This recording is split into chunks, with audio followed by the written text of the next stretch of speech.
Right. Okay, it is still going. Yep. I don't think I can edit this while I'm in it. So, that's okay. It's not going to be wailing well.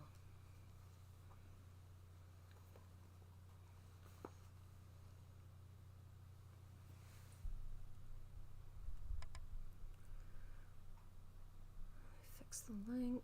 I have a viewer, which I suspect is you. And the great thing about that is that no matter who it is, that will be true.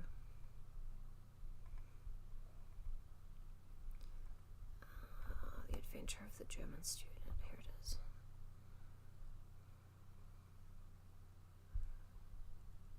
No, I need to have this. Bear with, bear with.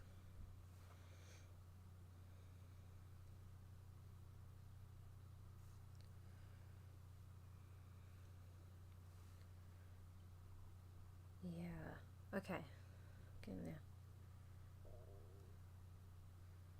Need to find the Adventure of the German Student.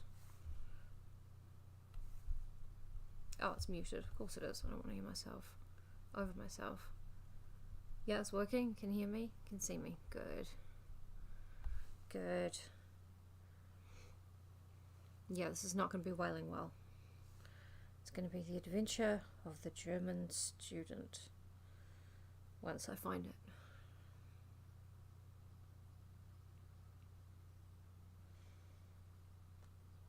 I've typed in Adventure of the Herman Student, but it should come up.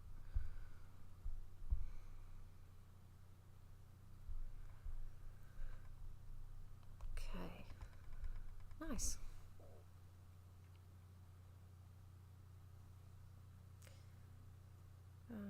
Hang on. I got it. I got it.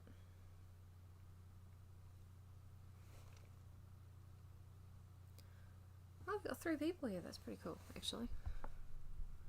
It's exciting after not streaming for such a long time.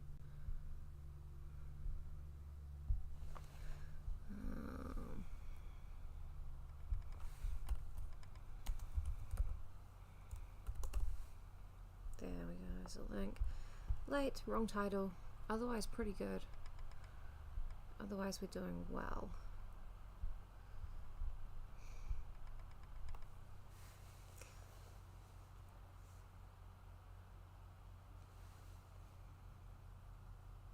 It's really weird to be in front of the computer streaming. Like it's been a while.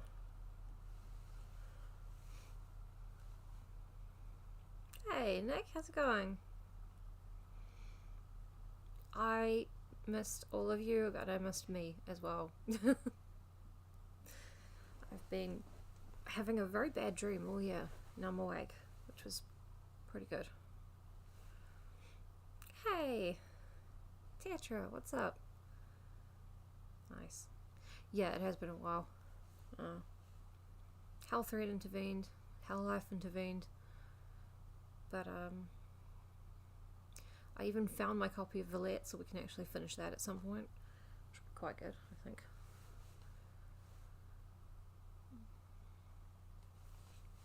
This stream's current bitrate is higher than the recommended bitrate. We huh? Oh my god, whatever, I'm not doing that. Thanks. Yes, it was touch and go. Hey Bruce, what's up? Oh my god. Absolutely fucking bodied some turfs this morning. It was very funny. But yeah, 5, 6 people. This seems basically the people that we usually get. Nice. I'm not reading Wailing well. This is just the title that was up when I started streaming to test it, and I don't know if I can change it. Yeah, the whole situation's getting a lot more stable. Slowly. And it's really hard to like pace myself to getting back to normal and not be like, oh, okay. It's not you know, the depths of hell threads, so I should be fine immediately. So that's pretty difficult, but I need to set a good example for you guys, because I'm the oldest. I'm not the oldest.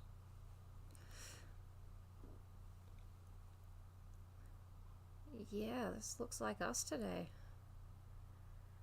I'm gonna be reading The Adventure of the German Student by Washington Irving. You've burned your life down in a controlled way. Okay. Yeah, not rushing myself is really hard. I like to do things right the first time, and mostly people can't do anything right the first time, so... And I'm people. It's a little difficult to reconcile that. Hang on, I'm squinting to read your comments. Hang on. There we go. Irving, Washington. Washington, Irving, Washington. This is like very, very gothic. So, you know, the get up the sleeves and whatnot. Alright. On a stormy night, in the tempestuous times of the French Revolution, a young German was returning to his lodgings at a late hour across the old part of Paris. The lightning gleamed, and the loud claps of thunder rattled through the lofty, narrow streets. But I should first tell you something about this young German. Lazy storytelling. Sloppy. Gottfried Wolfgang, the most German man in all of Germany, was a young man of good family. Oh, I'm going to butcher these German place names. It's going to be so bad. He had studied for some time at Göttingen. Say again? No. But being of a visionary and enthusiastic character, he had wandered into those wild and speculative stories, doctrines, which have so often bewildered German students. I'm already not doing good. We're getting there, it's fine. So the student that we were talking about, his secluded life, his intense application, and the singular nature of his studies had an effect on both mind and body. His health was impaired, his imagination diseased. He had been indulging in fanciful speculations on spiritual essences until, like Swedenborg, he had an ideal world of his own around him. He took up a notion, I do not know from what cause, that there was an evil influence hanging over him, an evil genius or spirit, and when they say genius here, he means like a genii, like a spirit of a place, not a genie, but an evil genius or spirit seeking to ensnare him and ensure his perdition. Such an idea, working on his melancholy temperament, produced the most gloomy effects. He became haggard and desponding. He was very brooding, and the teenage girls started to worship him because he was Twilight. His friends discovered the mental malady preying on him. Mental malady. And determined that the best cure was a change of scene. He was sent, therefore, to finish his studies amidst the splendours and gaieties of Paris. I'm going to try and keep the asides to a minimum, I think. Wolfgang arrived at Paris at the breaking out of the revolution. Oh. The popular delirium at first caught his enthusiastic mind, and he was captivated by the political and philosophical theories of the day. But the scenes of blood which followed shocked his sensitive nature, disgusted him with society and the world, and made him more than ever a recluse. Possibly recluse, not sure. He shut himself up in a solitary apartment in the Pays Latin, the quarter of students. There, in a gloomy street not far from the monastic walls of the Sorbonne, he pursued his favourite speculations. Sometimes he'd spend hours together in the great libraries of Paris, those catacombs of departed authors. rummaging among their hordes of dusty and obsolete works in quest for food for his unhealthy appetite. He was in a manner a literary ghoul feeding in the charnel house of decayed literature. Man, going to a secondhand bookshop has just become very, very cool. I love it.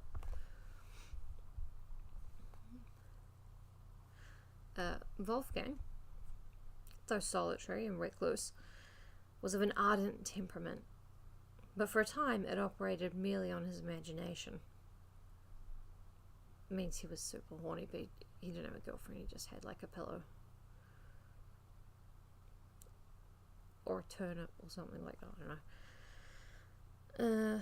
He was too shy and ignorant of the world to make any advances to the fair, but he was a passionate admirer of female beauty, and in his lonely chamber would often lose himself in reveries on forms and faces which he had seen, and his fancy would deck out images of loveliness far surpassing the reality. So he's inselling pretty hard right now. While his mind was in this excited and sublimated state, a dream produced an extraordinary effect upon him. It was of a female face of transcendent beauty. So strong was the impression made, he dreamt of it again and again. It haunted his thoughts by day, his slumbers by night.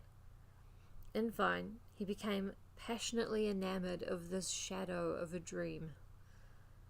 This lasted so long that it became one of those fixed ideas which haunt the minds of melancholy men and are at times mistaken for madness.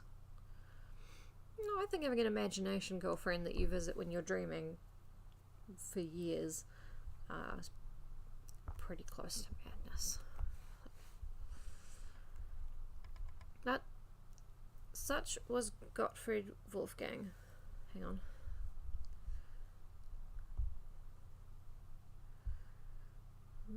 Sorry.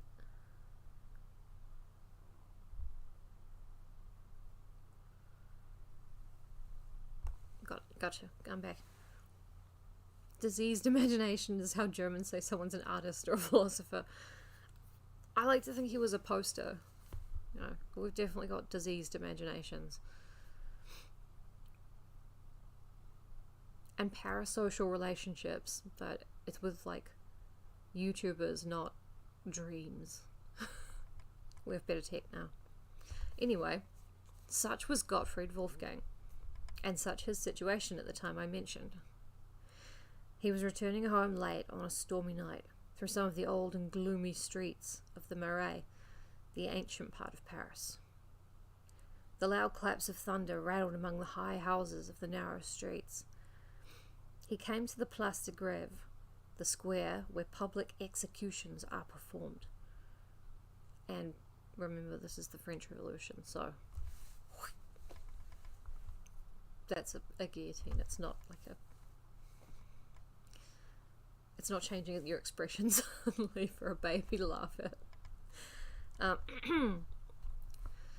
Where public executions are performed. The lightning quivered about the pinnacles of the ancient Hôtel de Ville, fuck, I hope I'm saying all that right, and shed flickering gleams over the open space in front.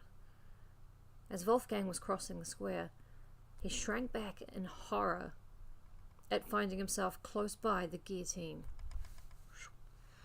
It was the height of the Reign of Terror, when this dreadful instrument of death stood ever ready, and its scaffold was continually running with the blood of the virtuous and the brave. Yeah, but not just them. The guillotine probably changed my expression. Yeah, it's a German incel cure. It cures you completely, but for like 30 seconds at most. The guillotine had that very day been actively employed in a work of carnage, and there it stood in grim array amidst a silent and sleeping city, waiting for fresh victims. Wolfgang's heart sickened within him, and he was turning shuddering from the horrible engine when he beheld a shadowy form cowering, as it were, at the foot of the steps which led up to the scaffold. A succession of vivid flashes of lightning revealed it more distinctly. It was a female figure, dressed in black. You had him at female. She was seated on one of the lower steps of the scaffold, leaning forward, her face hid in her lap, and her long, dishevelled tresses hanging to the ground, streaming with the rain which fell in torrents. Wolfgang paused. There was something awful in this solitary monument of woe. The female, oh my god, he's an incel. The female had the appearance of being above the common order. He knew the times to be full of vicissitude, and that many a fair head, which had once been pillowed on down, now wandered houseless. It's a nice way of saying got cut off. Perhaps this was some poor mourner whom the dreadful axe had rendered desolate, and who sat here heartbroken on the strand of existence from which all that was dear to her had been launched into eternity. They'd, guillotine them and hold up the head and say, "This is the head of a traitor to the Republic," and then they would put it into like a t-shirt cannon. Crowd loved it. Look it up. No one's gonna look it up. Of course it doesn't happen. Anyway, there's the sad bitch, whatever, and the incel. He approached and addressed her in the accents of sympathy.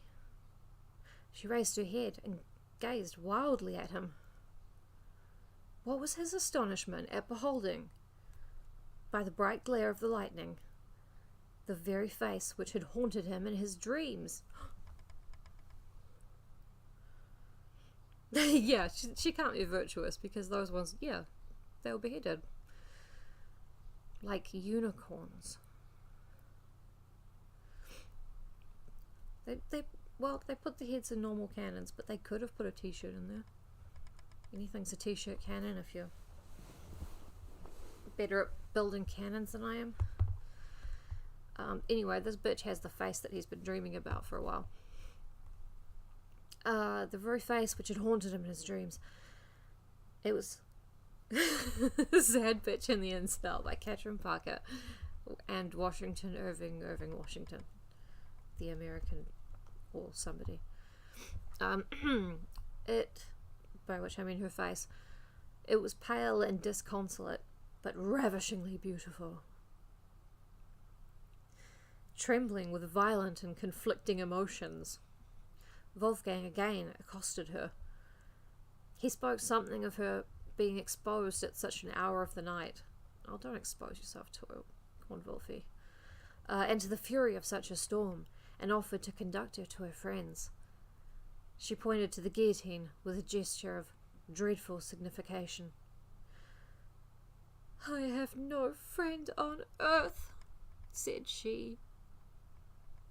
And she overacted. His eyesight was bad. It was like the 60s when they had to really overact getting the little camera because the TVs were so small. Anyway, I have no friend on earth, apparently.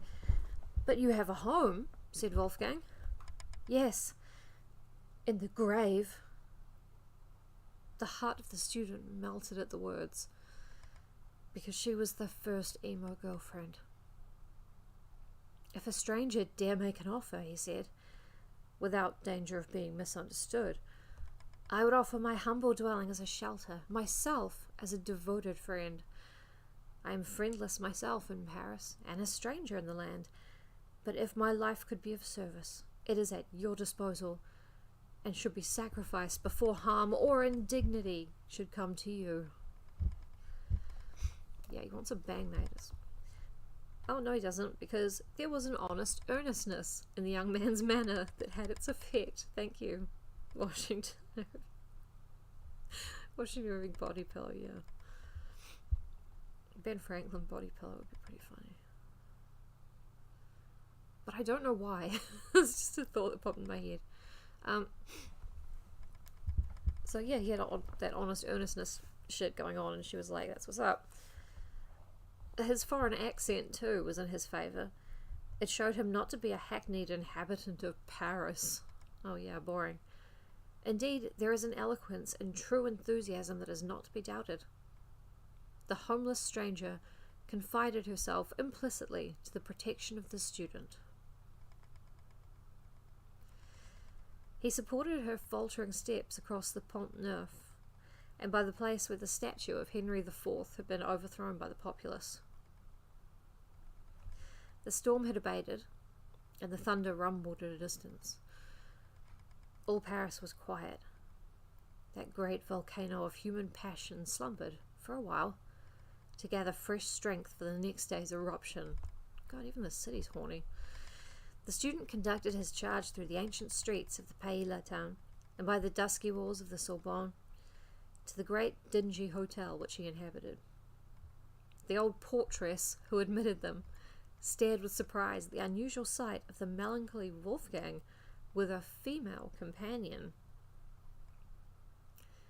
Yeah, there's probably going to be an eruption. I just hope he at least waits until she's asleep, you know. Like, be a good host, you know. On entering his apartment... Sorry, I gotta sneeze my nose. Oh, it's just there's my nose, it's not coming out. I'm not gonna sneeze. Fuck. Oh, thank you, Robbie. I'll save that blessing for when I sneeze. Right. On entering his apartment... Thanks. On entering his apartment, the student, for the first time, blushed at the scantiness and indifference of his dwelling. He had a mattress on the floor. He had but one chamber, an old-fashioned saloon, heavily carved and fantastically furnished with the remains of former magnificence, for it was one of those hotels in the quarter of nobility. It was lumbered with books and papers and all the usual apparatus of the student, and his bed stood in a recess at one end. I assume he has no bed frame, just because of everything else. When lights were brought, and Wolfgang had a better opportunity of contemplating the stranger, he was more than ever intoxicated by her beauty. Her face was pale, but of a dazzling fairness, set off by a profusion of raven hair that hung clustering about it. Not sure about the word clustering, but okay. Her eyes were large and brilliant, with a singular expression amounting almost to wildness.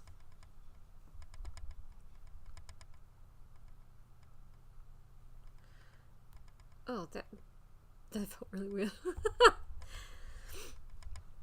As far as her black dress permitted her shape to be seen, ooh, Wolfgang, it was of perfect symmetry. Her whole appearance was highly striking, though she was dressed in the simpler style. The only thing approaching to an ornament which she wore was a broad black band around her neck, clasped by diamonds. Shit, she was lucky it was a German incel student who picked her up. Sorry, the laptop's moving. I'm trying to, like, lean my hand on it so I can look at my phone and read the book. The perplexity now commenced. You see? I dressed up for it. The perplexity now commenced with the student how to dispose of the helpless being thus thrown upon his protection. And in the olden days, that meant how to, you know, deal with her and how to get her situated, not how to dump her body in the woods. He thought of abandoning his chamber to her and seeking shelter for himself elsewhere. Still, he was so fascinated by her charms. There seemed to be such a spell upon his thoughts and senses that he could not tear himself from her presence. Her manner, too, was singular and unaccountable. She spoke no more of the guillotine. Her grief had abated. Bloody hell, that was quick. The attentions of the student had first won her confidence, and then, apparently, her heart. She was evidently an enthusiast like himself, and enthusiasts soon understand each other. Enthusiast for what? Can I be a little more animated while I read it? I'm on mute and you're listening to the Nostalgia Critic. Oh yeah, no problem, no problem. In the infatuation of the moment, Wolfgang avowed his passion for her. He told her the story of his mysterious dream and how she had possessed his heart before he had ever seen her. She was strangely affected by his recital and acknowledged to have felt an impulse towards him equally unaccountable. It was the time for wild theory and wild actions. Old prejudices and superstitions were done away. Everything was under the sway of the goddess of reason. Among the other rubbish of the old times, the forms and ceremonies of marriage, began to be considered superfluous bonds for honourable minds. Social compact was the vogue. Wolfgang was too much of a theorist not to be tainted by the liberal doctrines of the day. "Why should we separate?" said he. "Our hearts are united. In the eye of reason and honour we are as one. What need is there of sordid forms to bind high soul together?" Yeah, he's pitching, let's do it but not get married. Because of reason and honour. The stranger listened with emotion. She had evidently received illumination at the same school. "You have no home nor family," continued he. "Let me be everything to you. Or rather, let us be everything to one another. If form is necessary, form shall be observed. There is my hand. I pledge myself to you, forever." Come on. "Forever," said the stranger solemnly. "Forever," repeated Wolfgang. The stranger clasped the hand extended to her. "Then I am yours," murmured she, and sank upon his bosom. And then we have a paragraph break. We don't actually know what happened, but we know what happened.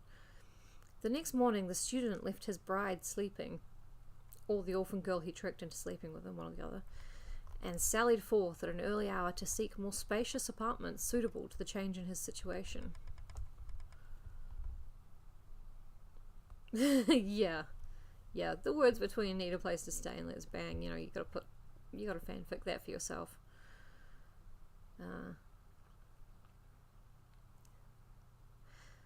He sallied forth at an early hour to seek more spacious apartments suitable to the change in his situation. When he returned, When he returned, he found the stranger lying with her head hanging over the bed, and one arm thrown over it. He spoke to her, but received no reply. He advanced to awaken her from her uneasy posture.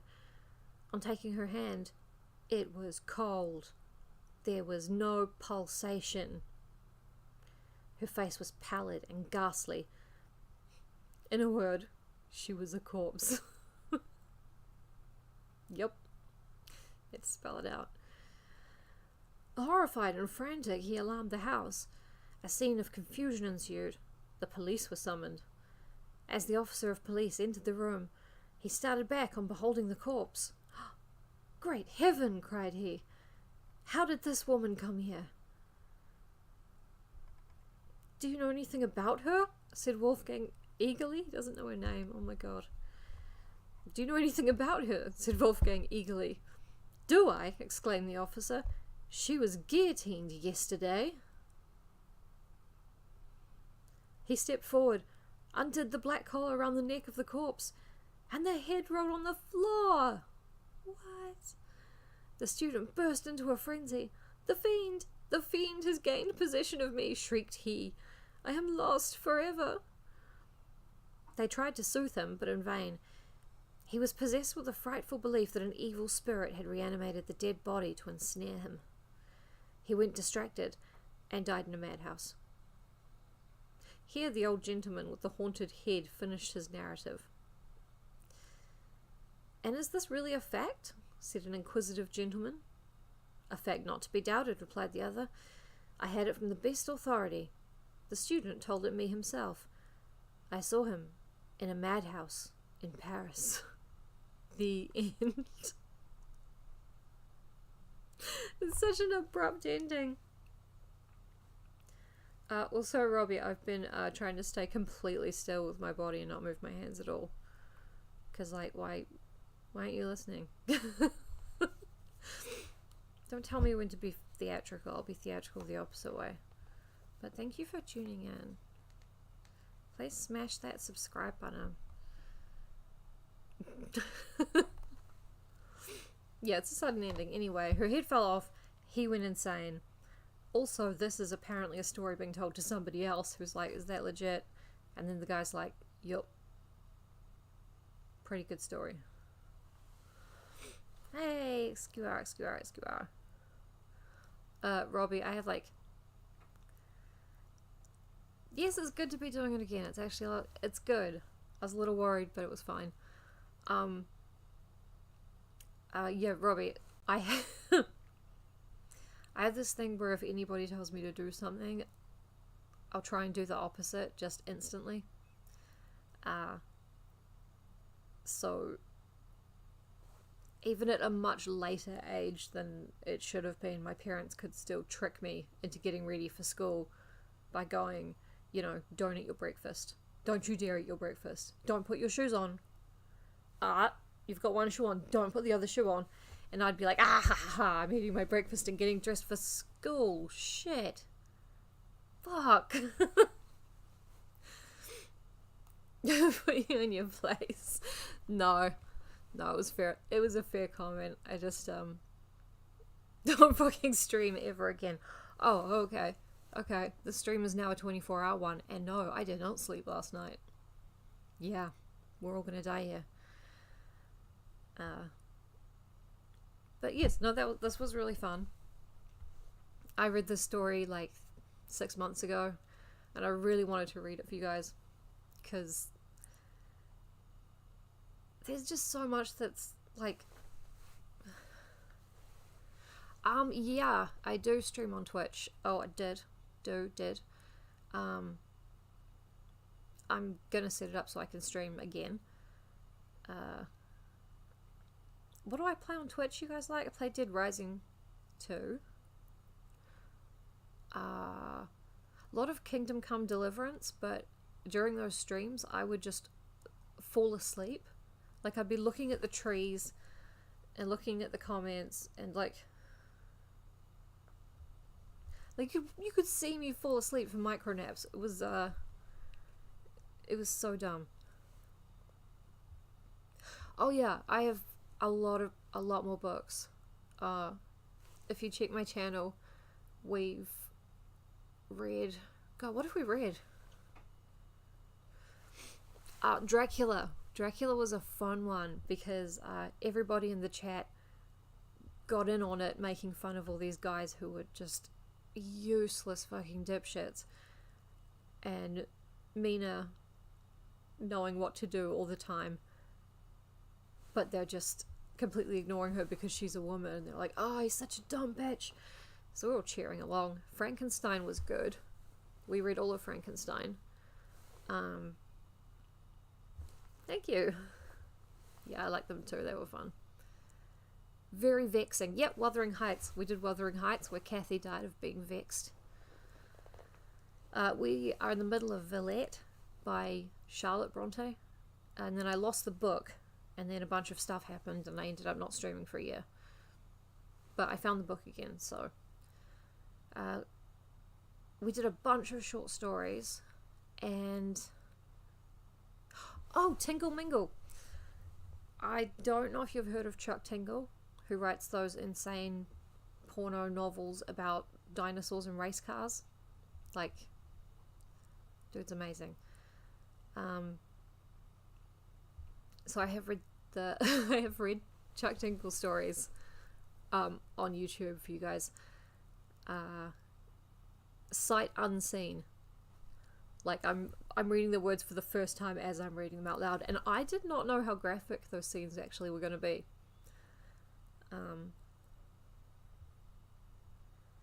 Oh, yeah, books are so cool. Yeah, there was the biography of Marjorie Kemp. Yeah, the first autobiography in English by a woman, which is pretty cool. We didn't finish that, but we'll get around to it, Yeah, books are actually crazy because some of them have good shit in them and some just have words, but in an order that makes them really boring and shitty. So, not sure about books, but stream's pretty good. So we've read a lot of short horror stories. A lot of M.R. James, who did some of the scariest shit in the world. We read a few point horror books from the 90s, which are fantastic. Oh, and in the Chuck Tingle ones, and I think for some of the others, I give the characters weird voices. Like, there's always a Scottish one that's from nowhere in particular and sometimes sounds a bit Jamaican, and an Australian, and a Dracula, and I kind of phase in other stupid voices. I'm really bad at them, but with Chuck Tingle, it's really, really funny to say a line, American accent, no. Oh, that is one of the ones I do, though, is like Foghorn Leghorn, which I don't really consider an American accent. It's more like Daniel Craig in Knives Out and Foghorn Leghorn, yeah. It's weird because New Zealanders, like me, from New Zealand, we have like head voices that come out of our head, not our mouths, but we keep the voice kind of in our head. And Australians talk from their chest or something, or from the diaphragm, or I don't know. So that's why they sound so different. And Americans talk from wherever Australians talk from, the chest or the diaphragm or whatever. And Canadians talk from the head, like Kiwis. So I just thought that was an interesting fact.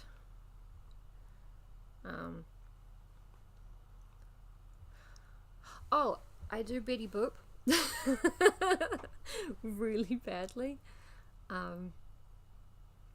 Shit, I can't remember what other ones I do. I try and do Russian sometimes, but it slides into Dracula immediately. I think I've done German. Probably. Yeah, almost certainly.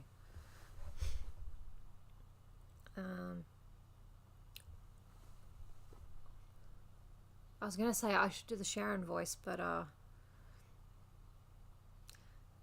would have to rewrite in my head every line of dialogue and then have Sharon deliver it.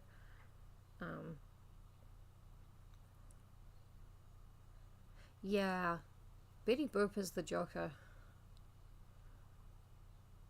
No, they're not. They're not accurate. They're me doing my best for you guys, but not actually my best because it's not cool to try.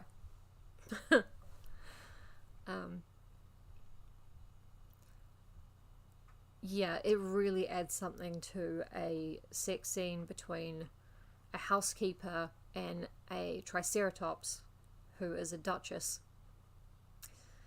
It just adds something when one of them's Scottish and one of them's got this horrible flat Australian / Kiwi accent, like my old head teacher at school. Like, shit, I can't remember any lines from the Duchess Triceratops. It was something like, "Come and eat my dinosaur, pussy." Like, it was something horrible. And she, Mrs. Oh no, I won't say her name on the screen. It was a while ago. It was 9 years ago. 19 years ago. Fuck. America's the Betty Boop to Foghorn Leghorn spectrum. Yeah. We have a voice actor in our D&D group, Josh, who was fantastic, and he did this like weird Fargo accent for his little halfling ranger. President Focal level, VP Vidibop, yeah.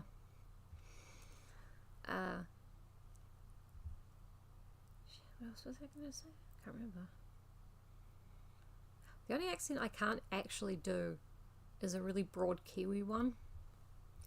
So I made a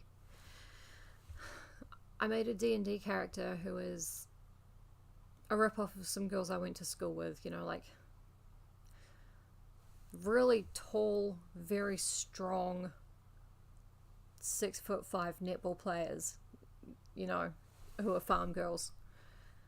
So I made Sharon the Barbarian,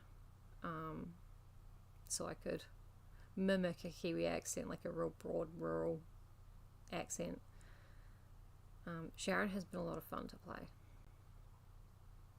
And a lot of fun on Albia Rodeo, where you can move your little D&D tokens around on the map, and everyone can see where you're moving the token. So the group's like arguing about, oh, what's the best way to magically open this fucking elf door to the wizard's tower? And I just keep sneaking my little marker further away as Sharon gets more and more bored and starts wandering down a corridor. People notice eventually.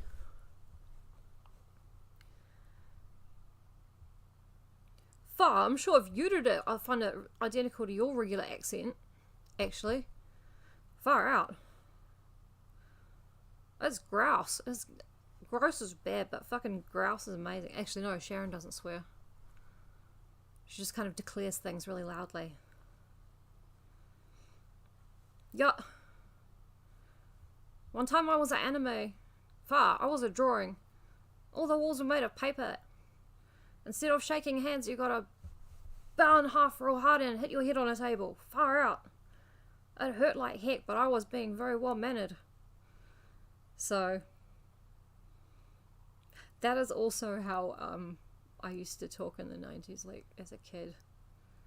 But the internet and TV and everything really smoothed out this generation's accents and the younger ones and everything, which is a good thing. Really good thing. Oh, Sharon's extremely fleshed out. Yeah. She's not allowed in the furniture. If something's happening and the group is standing around talking about something, she'll just lie down and go to sleep like a dog, like with her head on her hands. It's because I didn't have a lot of brain power over Hell Year. Not Hell Year, but Hell Year. So I had been playing a politically devious and possibly mentally insane half-elf druid, and there was so much going on, like my brain could not handle it. So we were like, hey, we'll do a wee adventure just while you're sick, and you can just bring Sharon.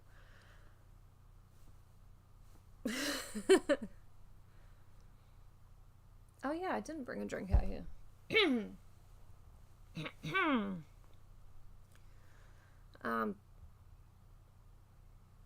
I don't know if I can do accents today. I feel like put on the spot. Oh, one of the other books we've read on the stream, we were halfway through. It was the translation of Beowulf, where it's all been translated into like modern dude bro talk. Oh, thank you, my love. That was my tech guy / fiance. What? I don't know his name. He's cool though.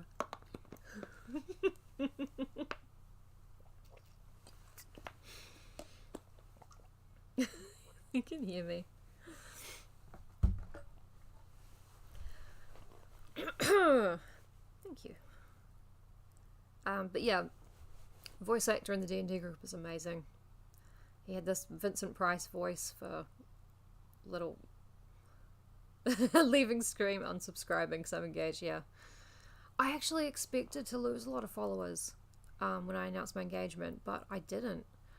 And now I feel really bad about doubting all these people. But, you know, it's whatever. But I was really glad that I didn't lose a bunch of you guys and you didn't just, like, stop talking to me. Some did. But not ones I miss.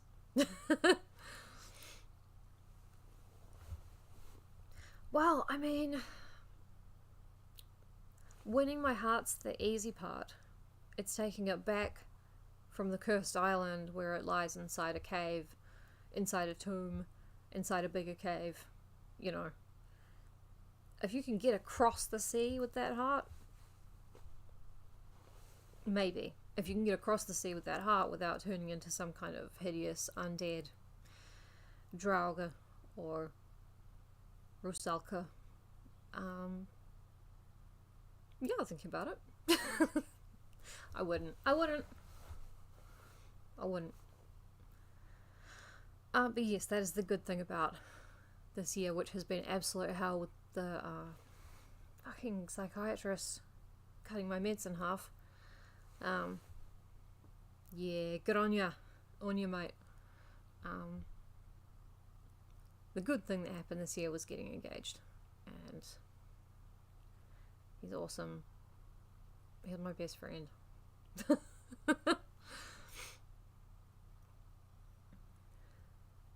Oh no, that's okay. Like, while HealthRead was going on, you know, I couldn't reply to any messages that I got, so I felt kind of bad about that, but I just kept retweeting my old shit, and I was like, oh, I'll come back, and you'll still be there. Early 2010s weird Twitter. No, I am, but he's not.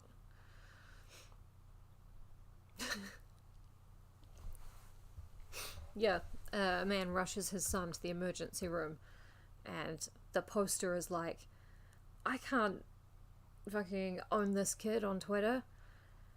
He's my son, because the weird Twitter poster was a woman.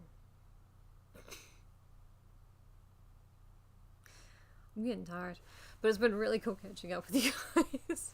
And I'm going to change the title of the stream so it actually reflects what story we read. And hopefully we're going to get more reading done. And after that, we might get back to dipshit yoga on Twitch.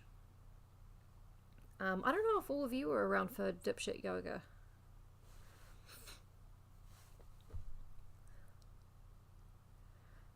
You thought women were myths? You are myth taken. I should be put in a bag and thrown in the sea. So dipshit yoga was a thing that I did briefly on Twitch, and I want to start it up again. It's not yoga. Like, I've taken a few yoga classes, but I have no idea about yoga, really. It's just gentle stretching for people who hate to, you know, people like me who were not sporty at school or whatever. It's just a way to make stretching fun and to laugh about it, and it keeps your body moving around so you don't just kind of fuse to your posting chair. So yes, I'm really hoping to get that started up again with some kind of space that we'll make. Yeah, so that's exciting. Can I do yoga from a gaming chair? Yes. I don't know, probably. You can if it's this. You probably could do that if that's what yoga is. I think you could do it.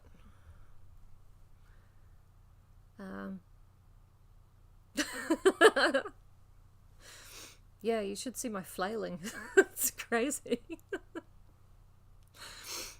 Alright, buddy. Thank you so much for showing up to this. It actually means a lot that you came and watched the stream, even though it was really, really short notice and I haven't streamed in over a year. This was a really nice way to get back into it. And now I am losing my voice because I'm not used to this. Yeah, it was a bloody good stream. Bloody good stream, mate. That's what my form teacher, who I won't name, used to sound like. Fuck, she was funny. I will say hi to the fiance for you. And to the cats. Thank you guys so much. Have a great day. See you again at an unpredictable interval.